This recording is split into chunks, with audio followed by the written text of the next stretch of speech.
What up, everybody? My name is Abraham, aka AB Twist, student at Evelyn Horn.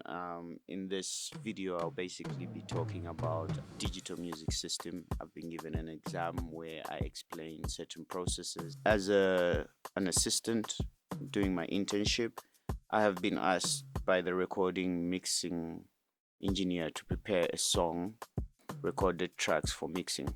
I need to obviously prepare a recorded track for the mixing engineer to come in and be able to mix it. Question one says, apply the following audio technique editing techniques on a project. The first one, obviously, it says audio clip editing, timing correction, pitch correction. Audio clip editing. This step focuses on cleaning and arranging and organizing of a project. Sometimes a project comes in with all its tracks. I have to be able to know exactly, name everything, clip editing, arranging what needs to go where. If we have drums, was it a live multi-track recording? Do clip editing techniques, I will definitely show you as I do it, but this is the part where I do my volume controls, cut all the unwanted signals and noises. Whatever is not where it needs to be, I get rid of it and just make sure that I keep the fundamental frequencies that I need. Some crossfades for that, naming and coloring the tracks so that I have a detailed plan of how everything looks, and my gain staging as well. Control my gain staging. Question B, which says time correction. Many other times when some instrumentalists are playing and maybe they're just off timing, so it's a natural thing, so I want to make sure that the playing is on the right tempo, right key, and everything is put together. So I'll use quantizing tools or methods, audio wrapping, stretching.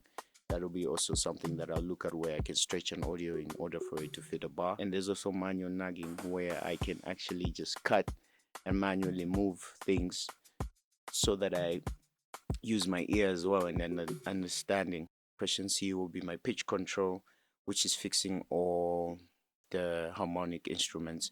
They could be playing off key. Sometimes people go off key, so I just have to make sure that everything is in its right key.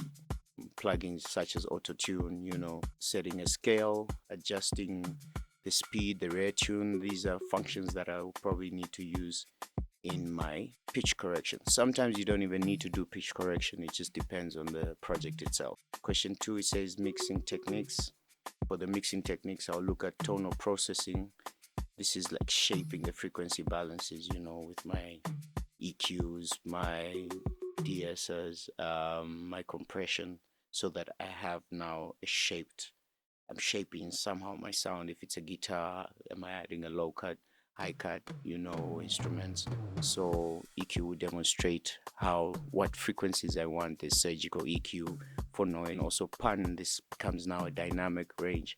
Pan my vocals left, right, pan my instruments, so that I have a broader stereo field, not everything clamped up together. This is also just part of shaping up the sound. Of course, this dynamic processing controls the loudness of the mix itself.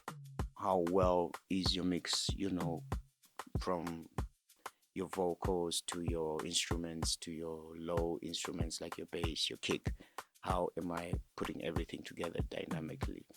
There's also certain things that I'll look at, such as compression. Probably use it on vocals just to bring about what needs to be in front, set to the back, how deep my mix will be. And of course, I'll look at limiting so that nothing clips. Automation is also something that I can look at that can help with reverbs, effects, delays, which is my FX processing. FX could be my delays, my reverbs, just to give something sounding more natural and not just dry, because it's a live recording. I'll probably have my separate buses where I send all my channels and then have them all put together, but in different buses, like your drum bus, your vocal bus, your FX bus, reverb, so nothing is clashing. And yeah, that's what I'll be doing in this exercise, getting ready so that when the mastering engineer comes, he just needs to master what I've put together. So yeah, stay tuned while I demonstrate those processes.